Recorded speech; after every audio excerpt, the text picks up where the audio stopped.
great edition of Mississippi Stories. I'm your host, Marshall Ramsey, editor-at-large at Mississippi Today. Tell you what, I got a great guest today. I'm going to change there we go, so we can see both pictures all at the same time.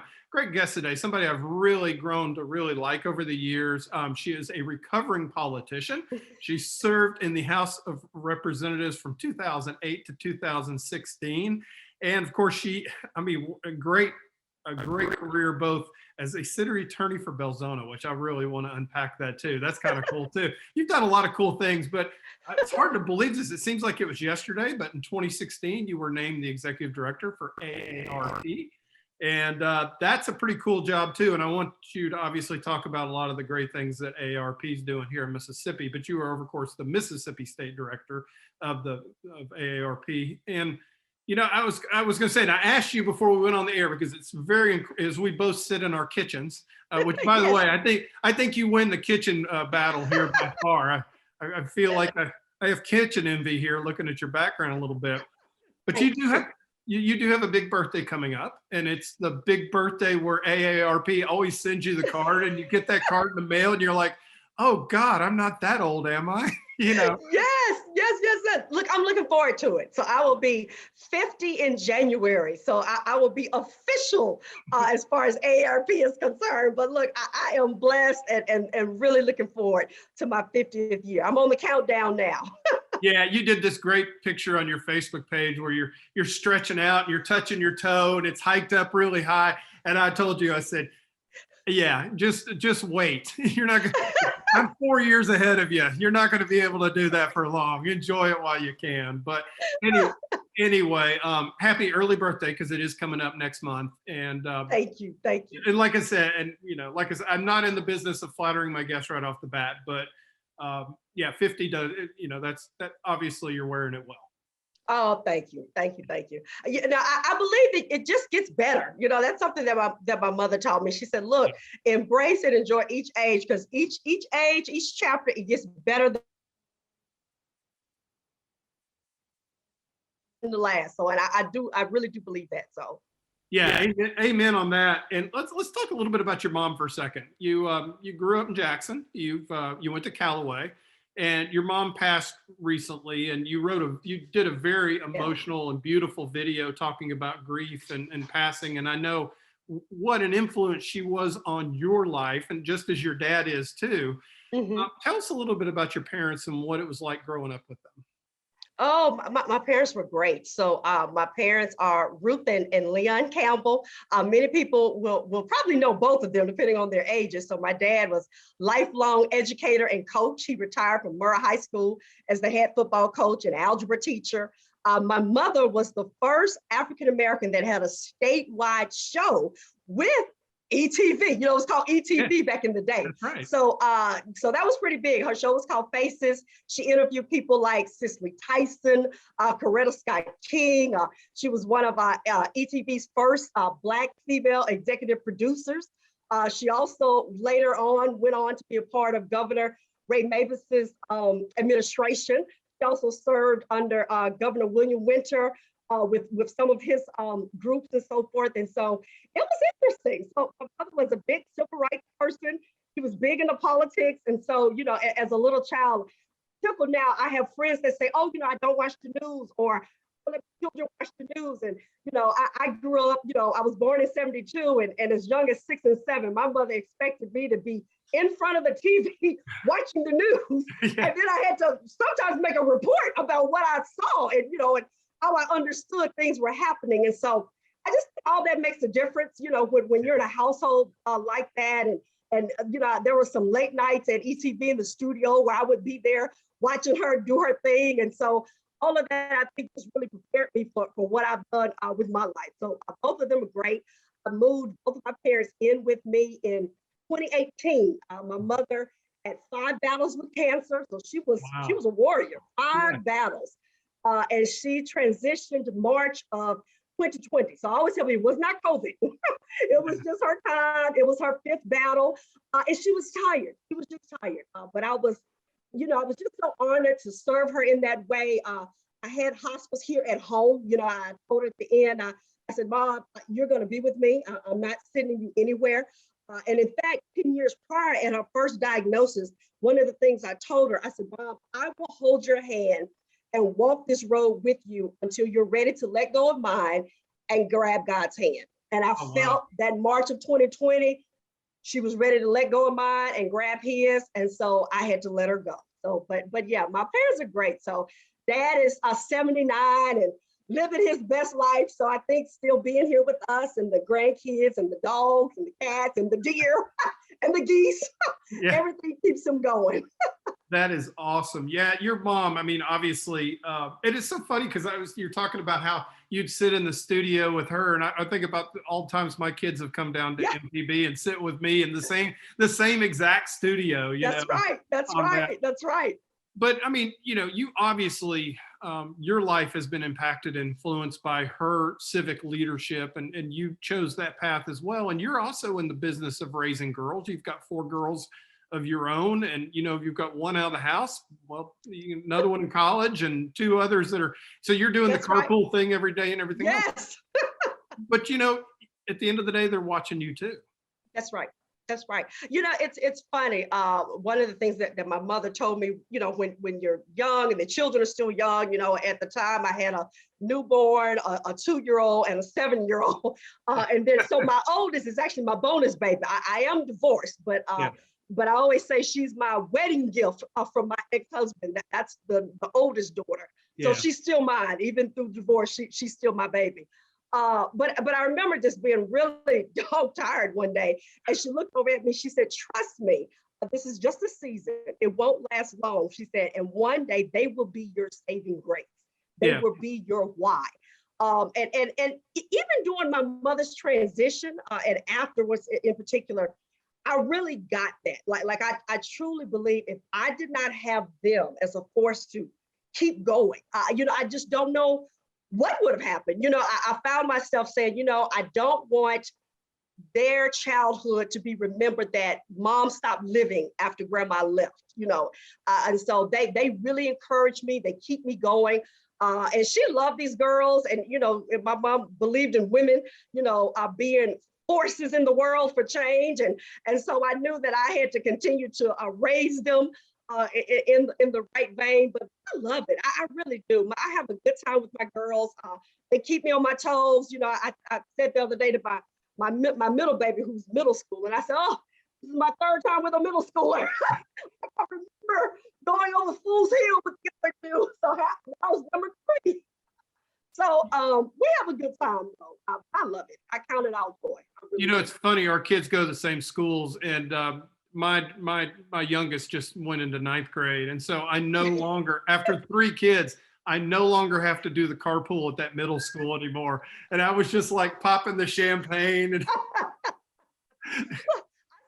Further to go. So I've got the 7th grader, and then the youngest is 4th grade. And so I've got a few more years, but I'm counting down. I'm counting down. just to kind of give you a little preview. It is That's a right. very That's good right. feeling. But you touch on something, and I think it's you have had, and we'll touch on your career because you've had a really, I think, an interesting career, to be honest with you. You've done some really interesting and cool things. And each and every one of them would be a topper that you should be proud of. I don't think, I mean, there's a couple jobs I had along the way I probably wouldn't tell people about, but that's fine. But at the end of the day, your kids still know that you're there for them, and that is Yeah. incredibly hard to be that busy and that. And how do you do it? What's your secret to be able to pour the right amount of time into your family, and then also to be just hitting on every cylinder as a professional too? It is difficult. And I go back to, especially when I was in office, when I was serving in the House of Representatives, which was simultaneously I was practicing law. Yeah. As well, I always tell people, serving in the House does not pay the bills. Yeah, You right. gotta have a real job too. So yeah, that was a lot. But I really had to learn that, and that was probably more so then than now, that I had to learn that some things you just had to say no to. Yeah. I just, I had to come up with boundaries. I had to say, for instance, I never missed any of the children's, performances or Yeah. events. That was just, I was like, I don't care. I will not be on the house. And I would tell my constituents that, so they would not be shocked and look, I'm telling you right now, if they are in Nutcracker, if they are singing one song at Madison Avenue Lower, I will be there, and so just don't be shocked when you hear that I wasn't there at that moment. And people respect that though, especially when they also see how hard you work after that. I'm someone that if I've got to stay up late to work on cases, I did, after I had my day with the kids and got them in the bed. Now, sometimes that meant I may be working on cases at 2, 3, 4 in the morning. But these are sacrifices that you have to make. But what I was not going to do was not going to have the career and not be there for my children. I said many times, I've seen some legendary people, I won't call their names, but you would go to some of their memorials or their funerals and they would have all the accolades, all these awards, but if you really knew them, then you would kind of hear whispers of, oh, but the children aren't close to them, or, there was friction in the family. And I thought, I don't want that. If anything, I want more of the things that people share when it's my time is that, oh, she loved her children loved her. I want my children there to speak on my behalf. That's always been more important to me than some award or some title. I tell people, being in the House of Representatives or when I was practicing law, those were jobs, those are things that I did, but they were not my identity. My identity is who I believe I am through Christ's eyes and who I believe I am in raising my children. That's my identity.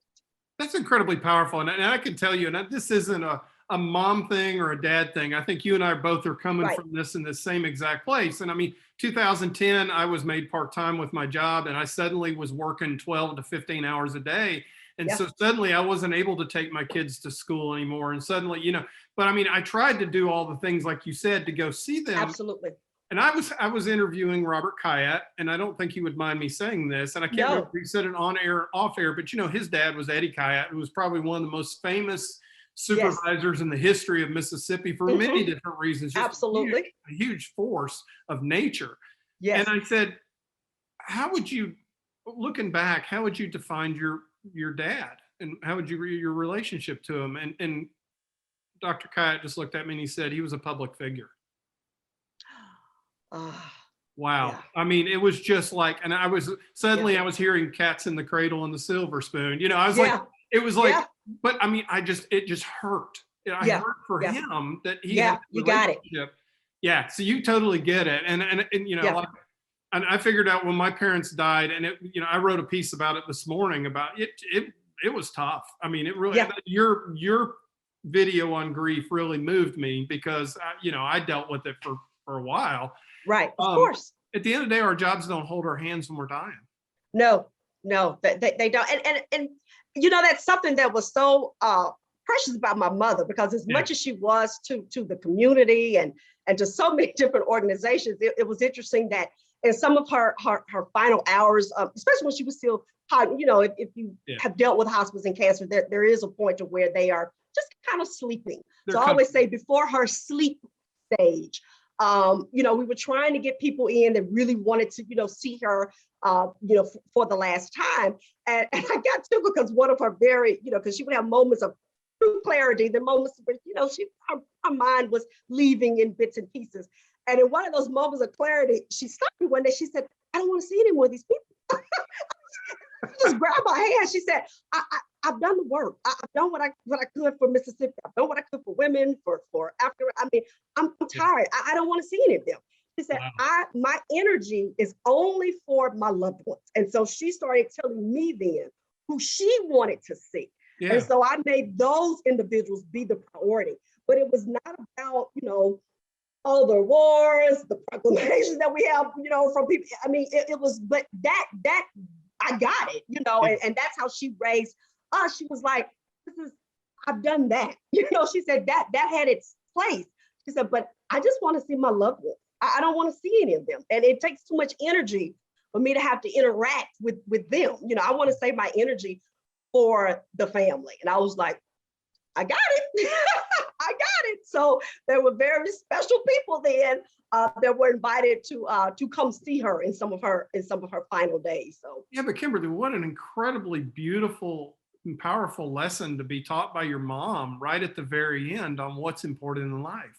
It was, and it's because something else that she said, and I need to get with you, Marsha. I need to just write a book. Everyone keeps telling me when they see my post, my mom, that I need to write a book. But something else that she said, you always remember that you got to save a little for yourself. And she meant that even from the children. Wow. Because one thing she would get on to me about is that she said, you make your whole life the kids. She said, of course, you work really hard for what you do, and you do serve the community, because that has its place. I do believe for those of us, the quote that's been given much is required. So I believe that.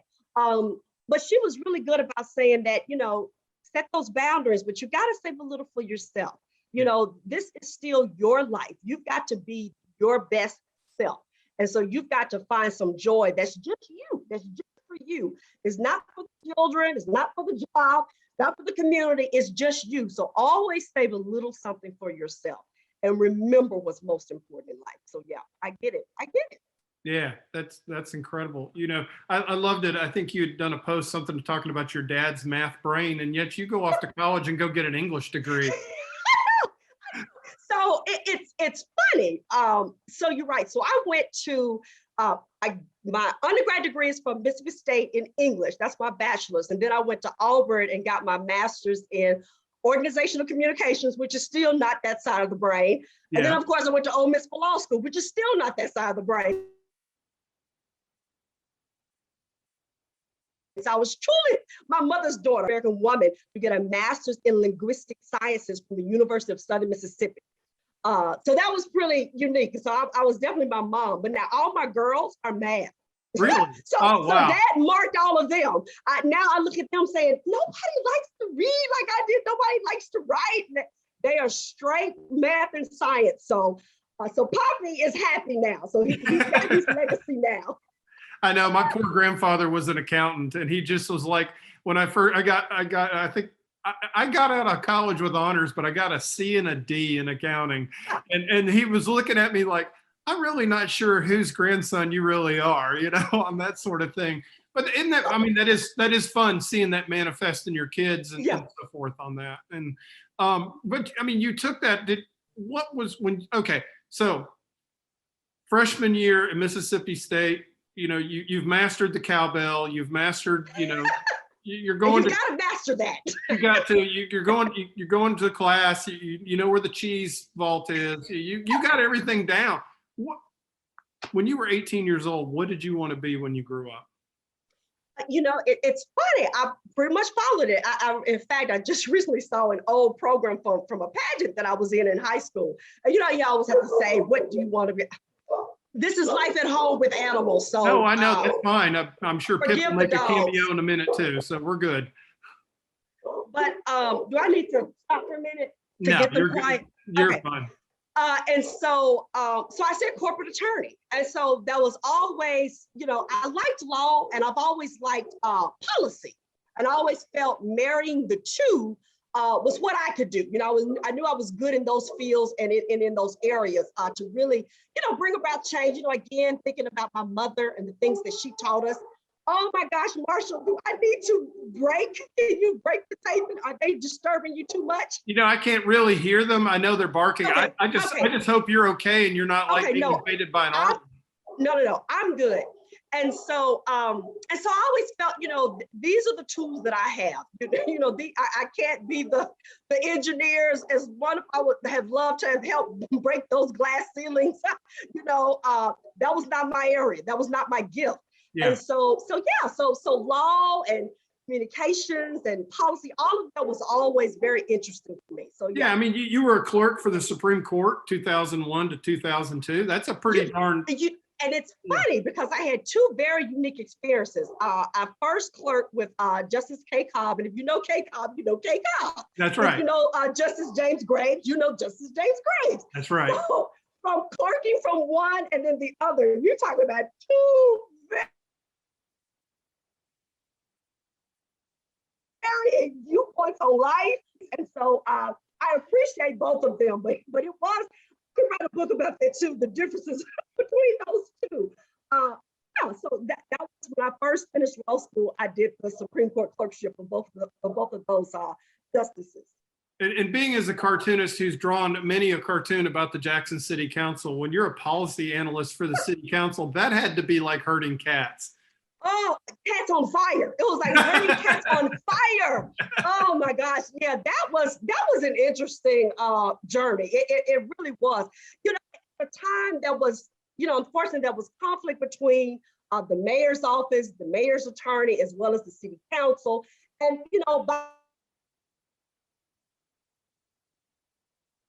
by law, there's only one committee. Well, when those two sides are fighting, sometimes the council can feel as though that the city attorney is not on their side, Right. because the mayor does appoint the city attorney is. So they wanted to policy. I was their policy analyst. So many times I would give my, let's say, opinions on things that came from the city attorney, and we were rarely on the same page. Oh, wow. So it was an interesting time dealing with the city council and the mayor's office at that time. So everything just really trains you, everything gets you ready for your what's next. And so that definitely, that was a good training ground for a lot of things that came out. Yeah, I meant to say, I mean, I just was looking there. So you were there from 2005, 2006. You ran for office and started in the legislature 2008. I would think dealing with the Jackson City Council and being a law clerk for the two different justices that you were, perfect training for dealing with the legislature. Absolutely. Yeah, that now, oh my gosh, Marshall, my time in the legislature was more than a notion.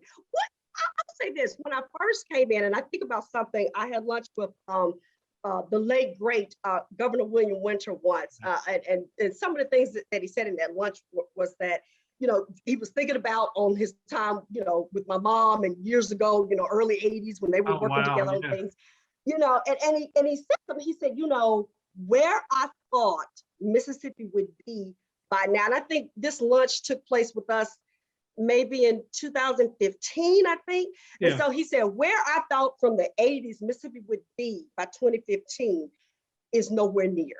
Really? And he said he was very sad about that, and he said, what I see happening in the State House now is just really no civility. He said, of course, there's always been R's and D's or independence.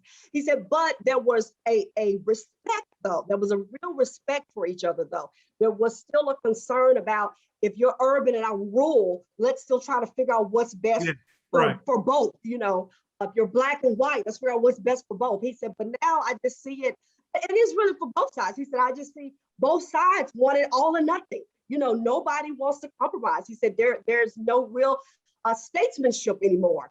And he was right. And I think when I first came, there was a little bit more of that. But definitely by the time I was leaving, I was like, I can't do. I mean, it got to the point to where, and I, of course, I'm not gonna call anybody's names out, but I got on an elevator once, and there were some members later on that said, "Oh, you didn't feel scared to get on the elevator with thus and such?" And I thought,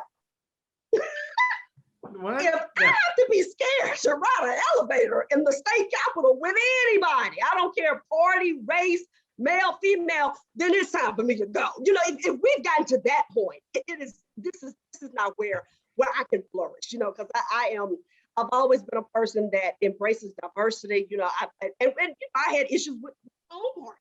Sometimes I get along with me. So I think when you're an independent person,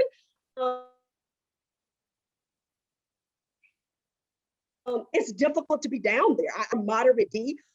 It became really difficult because you realize that people don't want to work together anymore. They just want their own vision, and that's it. And they just want you to kind of be like cattle and agree with them. And that was no longer.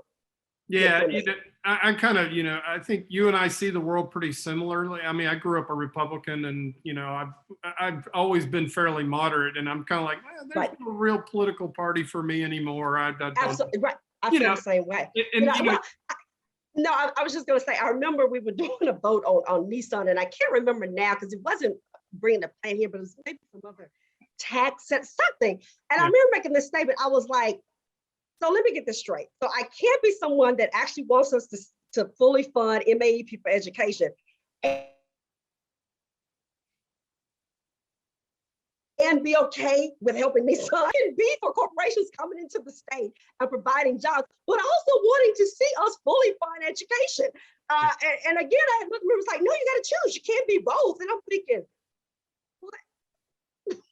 Why does that make sense? I don't get it. I don't get it. So yeah, interesting times. Yeah, it kind of makes my hair hurt thinking about it. But you did see that, and I started covering governors with Governor Fordyce. That was as a cartoonist, and so Neil said he was fun, definitely good cartoons.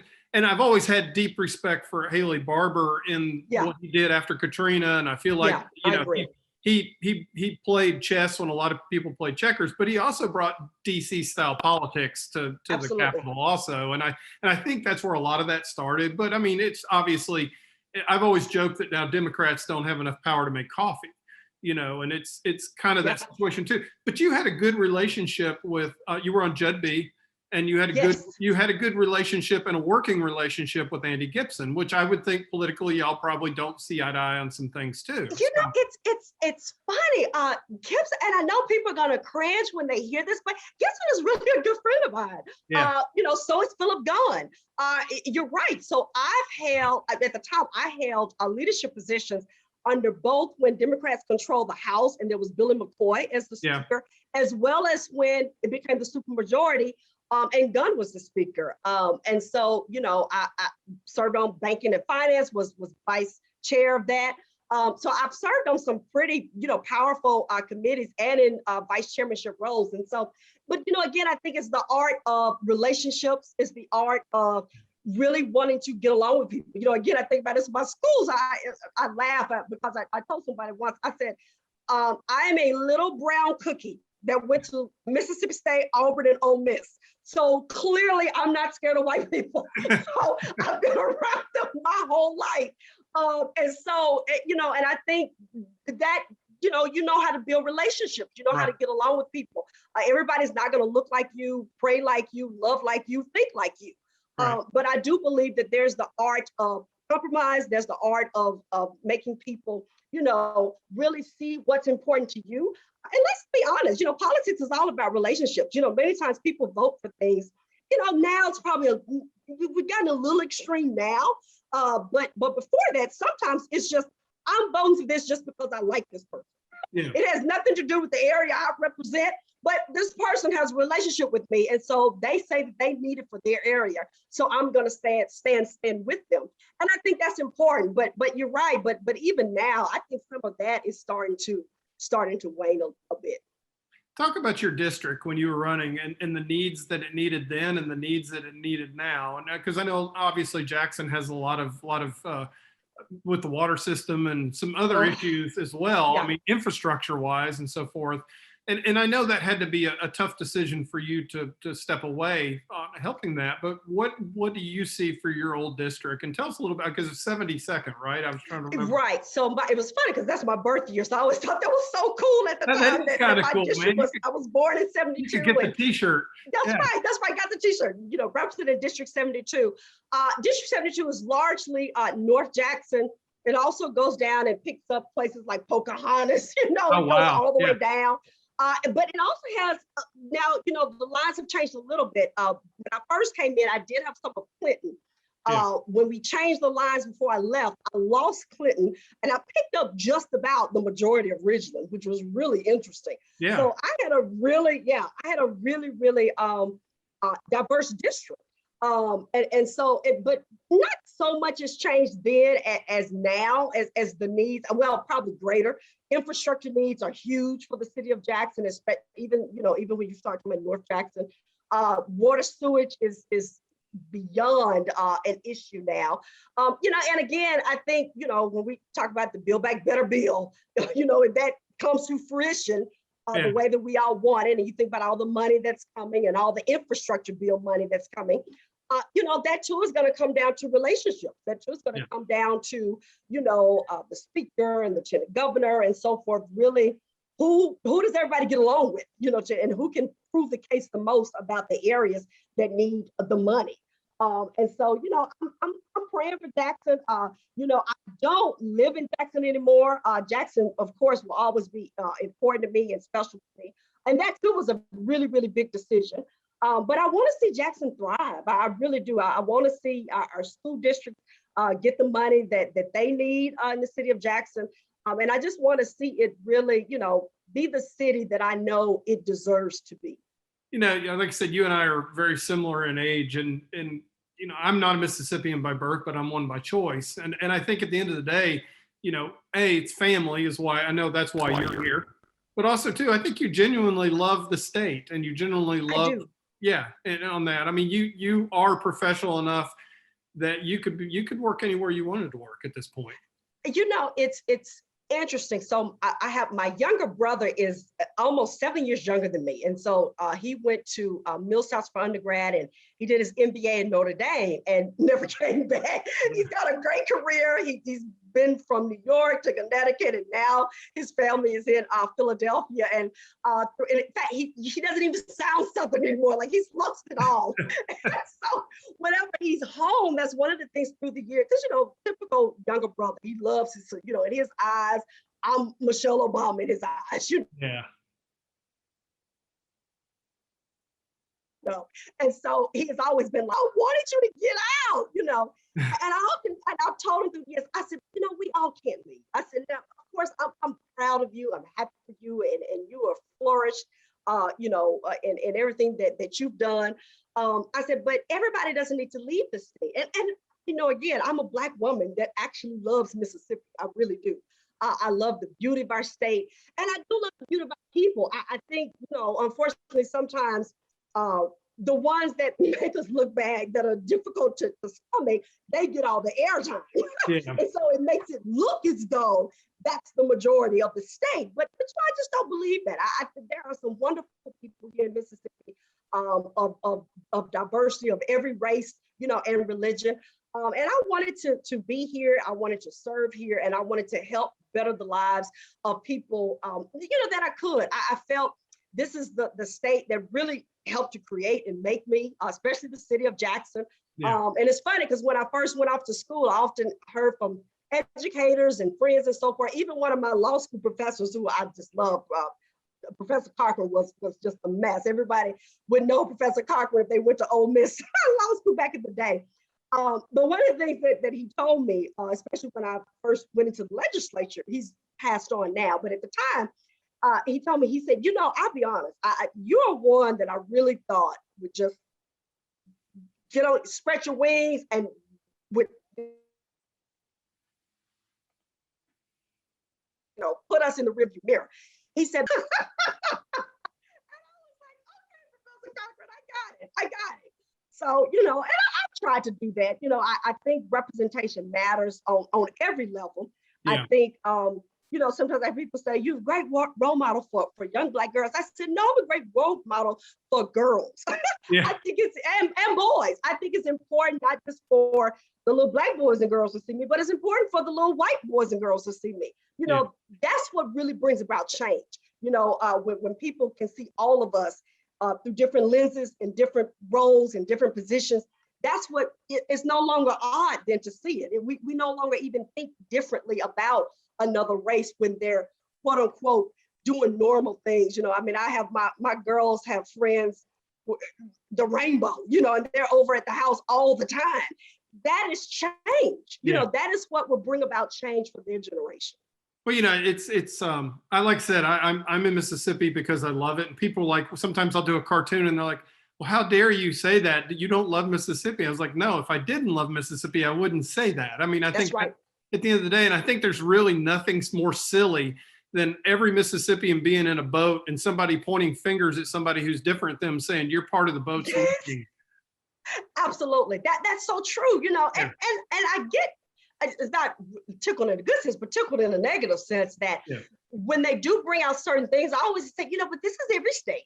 Every state has people that we don't care for. Every state has people that says things and does things against a different, minority group, racial group, or religious group. So it's not just Mississippi anyway. You have quote unquote those types of people everywhere. But we are a beautiful state. We are beautiful people.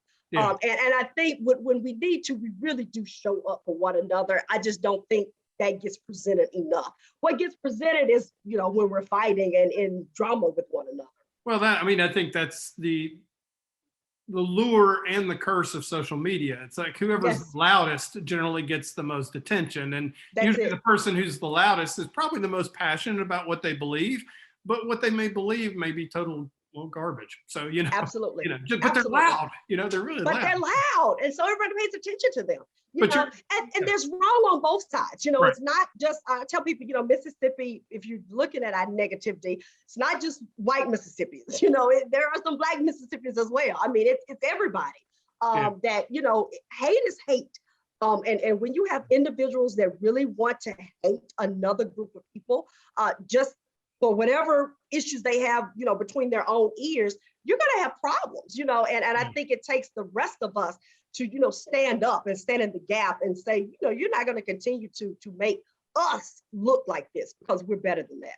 Well, you do a great job being a role model. And like we talked about earlier, you do have that big milestone birthday coming. You're going to be a big 5-0, and you're going to get that little envelope in the mail from the AARP saying, hey, come be a member. But guess what? You're going to say, by God, I'm not just a member. I'm the president, just like. That's right. That's right. I love it. Yeah. So, it was interesting. I was, let's see. So my last session was session of 2016. And that was right after an election. So that was going to be my third term. So I still had 3 more years left on that seat after that 16th session. But in that January, when we were sworn in again, and I remember thinking then, I said, this is just not my end game. I felt it was time to move on. I felt that I had done what I could do. I had done what I needed to do, but there was more work for me to do in another capacity. And I just really started praying. And I know people say this all the time, but it really did just kind of come to me. I was on the House floor, and a friend sent me a text and said, I've got a contact out of the DC office with ARP, and they're looking for a new state director. And of course, the temple was like, oh, I don't know about that. They were like, no, just, I think you want to hear them out, because I think it's a lot of the things that you would be good at and really tied together. And that just began the ball rolling. And so I finished that session, when we signed and died, and I began with ARP May of 2016. So it was, it's always scary when you do something different. It's easy to get comfortable with things that you know. Yeah. And you feel as though you've mastered, how to do it. But that too, I think, is something that I got from my mother. My mother was, which is why she had such a diverse career, because she was always big about being flexible. She always said, don't just put yourself in a box. Be flexible, be able to grow. And usually if you're starting to feel too comfortable somewhere, it's time for you to grow. It's time for you to move and grow. And so I heard in my head at the time, and I talked to her about it. And of course, in my mother's, the way she saw me, she was like, why are we even talking about this? She was like, of course you need to take it. This is your what's next, and it really was. And so it's, been 5.5 years now, which is crazy when you think about it. But I love it. It's a really good, it's a good marriage for everything I've done. We still do a lot of policy work. I still, have to deal with the federal DC delegation, members of Congress, still my state level former colleagues, still dealing with, constituents, still dealing with volunteers, a lot of different programming. And so I really do enjoy it. Of course, now pre-COVID, I was in DC many times a year. I was in DC like once a month for about 6 months out of the year. So I enjoyed that. That gave me that getting out of our landscape, which I think is healthy to do sometimes, and getting another landscape and mindset and working and doing things that you enjoy. So I love what I do. I think the things that ARP does, is just very beneficial. We've really been a part of the fight for things that have been going on in Congress now. We were supportive of the infrastructure bill. Broadband is a big issue for us. We were a part of getting that passed here with the state leadership. So we're very proud of broadband. But we also really want to support the Build Back Better with the human capital infrastructure build, as we call it. With paid family leave is big for us. Caregiving benefits is really big for us. And so we've been busy with that. That's been our latest things. But we do a lot of things with veterans. We do a lot of things with multicultural audiences. We do a lot of things. Vaccine rollout. Oh, how could I forget? My life for 2 years has been dealing with COVID. Nursing home, regulations reform, testing, at one point making sure everyone had the PPE that they needed at nursing homes and so forth. Then the vaccine campaign rolled out in rural communities as well as urban communities. And so a lot, but I love it.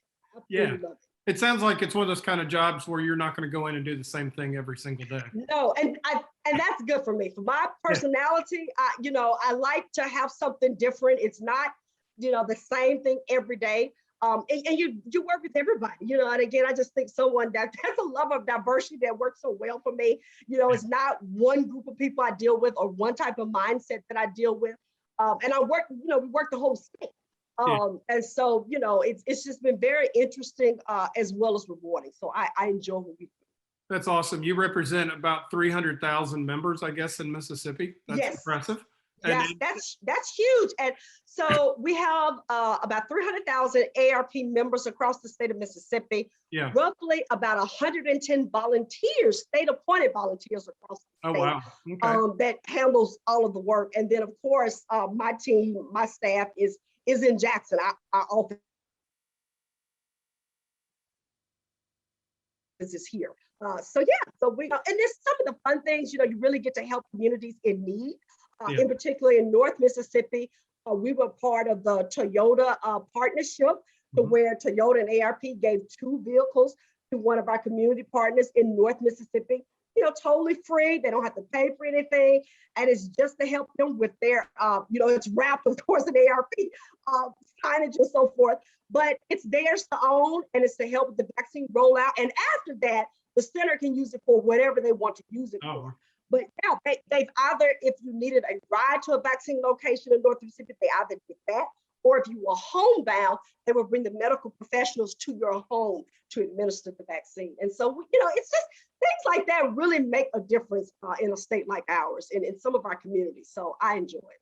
I did enjoy the tweet that I saw yesterday that had the cover of the National AARP magazine with Michael J. Fox, and Leah Thompson said, "I'm both proud and a little bit disturbed that my son is on the cover of AARP, from Back to the Future." I just thought that was brilliant. It's funny, we have a lot of work with a lot of, celebrities, as I should say, that runs the gamut. Either we'll get them on the cover, but many of them really do become some of our ambassadors. We've got a lot of African-American ambassadors as well. Queen Latifah, that shocks people when I say that I was on a panel with Queen Latifah and Regina Bell not too long ago. There was no shyness on that panel whatsoever. It was amazing, and we were talking about caregiving. Regina has had to be a caregiver for her father, who ironically passed a day after my mother. Wow. It was, we just went to church on that panel, by the way, Marsha. I could imagine. There was a lot of preaching. We just went to church, and Queen is a caregiver for her mother. Now, if you followed Queen's career, most people would remember her mother would be in some of the movies with her, was her manager. And so to now, hear her talk about, and it's funny because Queen was saying some things that I said when I was going through the journey with my mother, because when you've had such a strong force of a mother, it is unsettling in the beginning when you kind of see them shrink in a sense, because they've been larger than life. And then all of a sudden you see them kind of change roles. It's like you've done that. And then you begin to see their eyes are looking up at you now to take care of them. And it's just takes you a moment because it's unsettling. And then you're like, okay, I got it. I'll tag me in, I'm ready. You've done your part, and you've been there for me. I'm going to do my part and I'm going to be there for you. But it's a journey. It really is. And so that panel was really good. And we do a lot of different organizations about different things. We've got an HIV outreach program in some of our areas. Education is big. You know, some of the federal stuff we're working on is dealing with student loans. We're trying to, you know, get some relief for student loans. Many people are 65 and they're either still paying their loans or now they're paying their loans and their children's loans. Oh, wow. So yeah, so we're just trying to, you know, we play in a lot of different spaces. So, but we're impactful. So I walk out to the mailbox out there and there's the letter from AARP, which is kind of like when I got my selective service letter, I have to admit. It was a little bit, it's like, oh, okay, I'm now being drafted into older age. But that said, what do you get when you sign up for AARP? Oh my, well, you know, it really depends. So there are a lot of local discounts, whether it's restaurants or, you know, car rental, you know, things along those lines. So there are a lot of discounts nationally and locally. So signing up is a little different than if you want to work with like a state office, like with mine. If you want to become one of our volunteers, because becoming one of our volunteers is really work. You know, that's helping us with some of our events, some of our virtual work, which has been our life, you know, since COVID. We do hope to return to in-person and being on the ground, although we will see how that goes. I'm not as okay, you know, seriously, you and I both just got our boosters, right? Yes. So I don't know how you felt, but I felt, I'm like, ooh, there you go. Woo. I can exhale now. And then I'll be darned if like a week after I didn't get the stupid thing, they're like, Omicron is coming. Omicron. Like, in fact, I was recently in a meeting with some of our national leadership and we were doing a pulse on the states. And you know, when I was, you know, reporting out for Mississippi, I said, hey guys, I'll be honest with you. I don't even think we're, you know, at best, maybe by Q2, at best. And I'm not so certain that's going to happen, that we will have some in person. And they were like, no, we get it. I said, you know, our numbers are still kind of crazy, especially with the demographic that we work with, you know, and bringing the public out. And, you know, and also, we're also at a stage where people don't want to mask up. Right. You know, that's not going to go over well in New York. It's not necessarily going to work what will work here in Mississippi. So yeah, so I don't think we're going to be on the ground anytime soon. I hate it, but I just think we're still trying to get through this thing. I think we're getting there. I don't want to be negative. I think we're getting there, but we still have a ways to go. Yeah, I know that's not, of course, we do in-person events at Mississippi Today, and that's one of the things I do. And you and I are talking via Zoom. So that just, you know, that's just the world. It's the world we're in. But I mean, I think about your constituency, you know, obviously if you get the letter at 50, I mean, if you're over 50, you know, for the last year and a half, you've had to really take this thing really seriously. Absolutely. You know, and from two lenses, you know, because many people that are, you know, our age, not only is it, we've got to be careful, but many times they're caregivers now.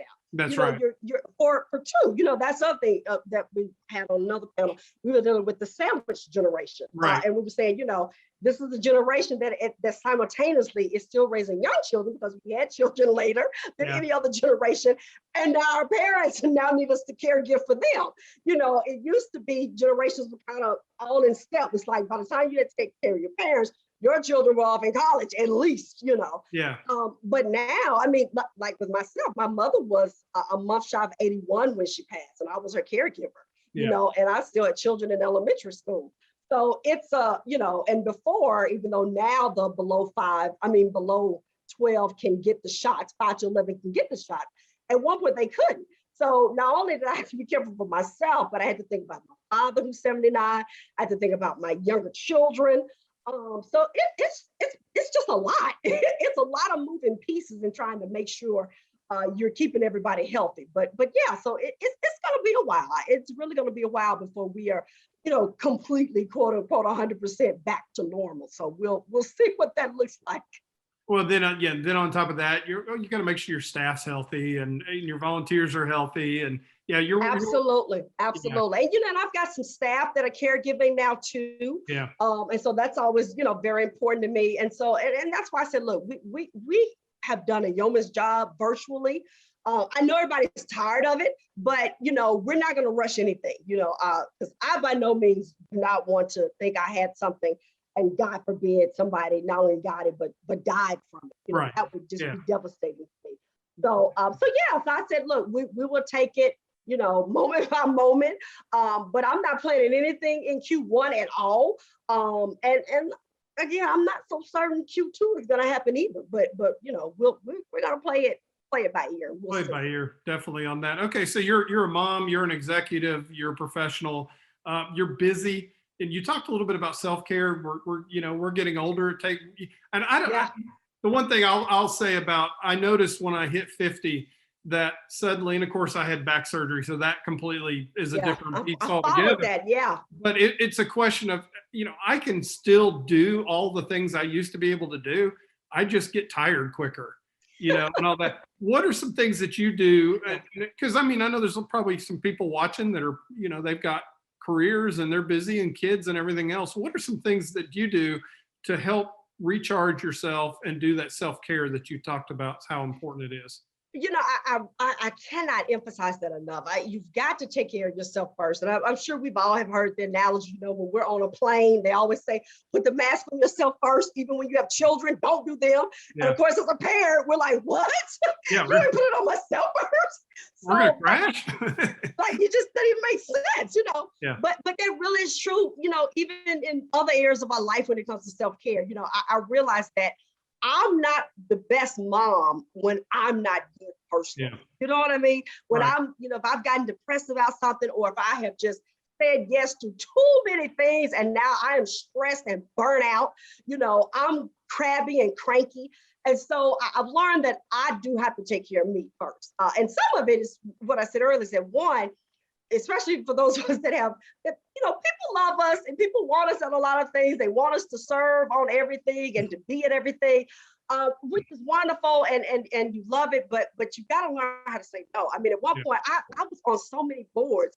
It was insane, and I got to the point I was like, I gotta get off. I just started going through the list. And so now I'm very, very selective. If I take something on, I've got to say, am I ready to get off of something else? Yeah. Because I've got a good number now. And I'm like, this is working for me. So if something else comes along, I've got to see, is it that important? And if so, then what else can I get rid of before I take this on? But so that's the first thing, is that boundaries, and not even just with work, but sometimes you gotta have boundaries with family, you gotta have boundaries with friends. People, when they know you're the type that's gonna be there for them, it's like the church. When the church knows you're a worker bee, they will work you.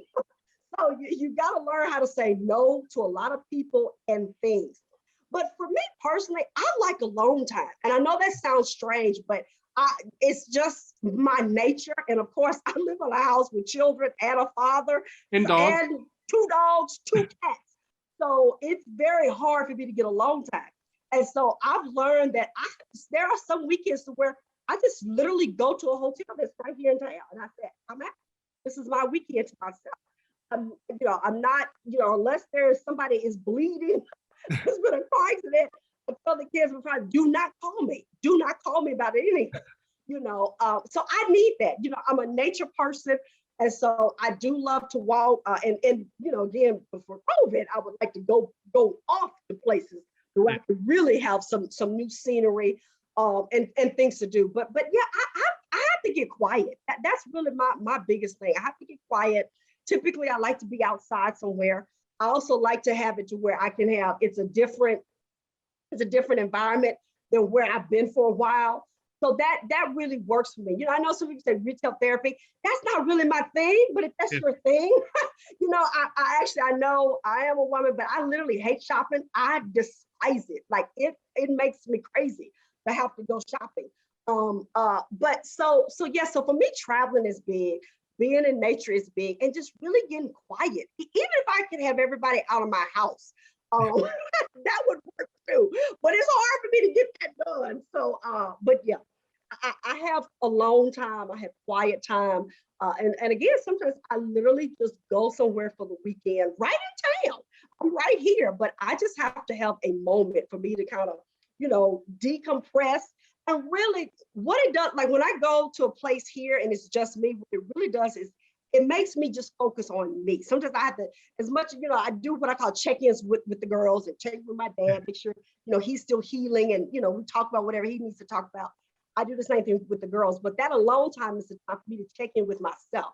And I literally kind of make myself think, and I say, okay, am I upset about something? And if so, what is it? I try to talk to myself, talk through things, because I think those of us that are in high pressure jobs and careers, we can kind of just keep going because we're programmed that way. We know we got to keep the ship afloat. But you've got to stop sometimes and say, okay, am I really okay? And let me also say this now: if it's something very severe, then I am a proponent of real therapy. Let me just say that.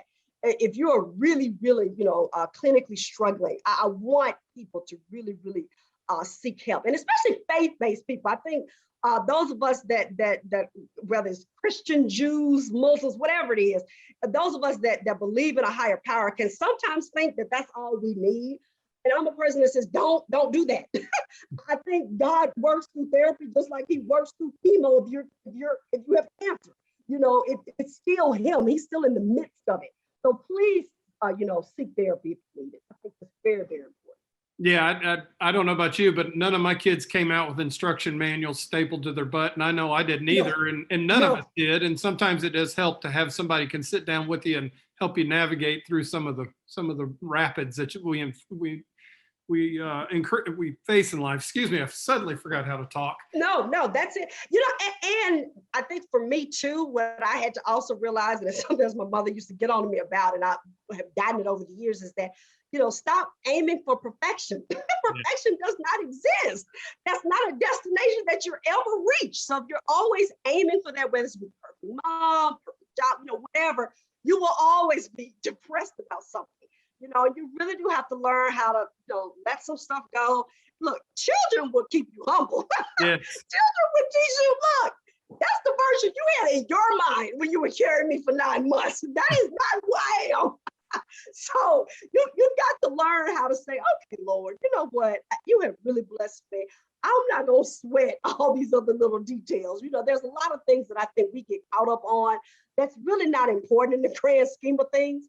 If your children are doing well, that's enough. That really is enough. If you're married and you're married, you've got a spouse who's concerned about you every day, that's enough. That really is enough. You went to the doctor and this year you're either still cancer free or you've never been given a cancer diagnosis. That's enough. Right. To be happy about.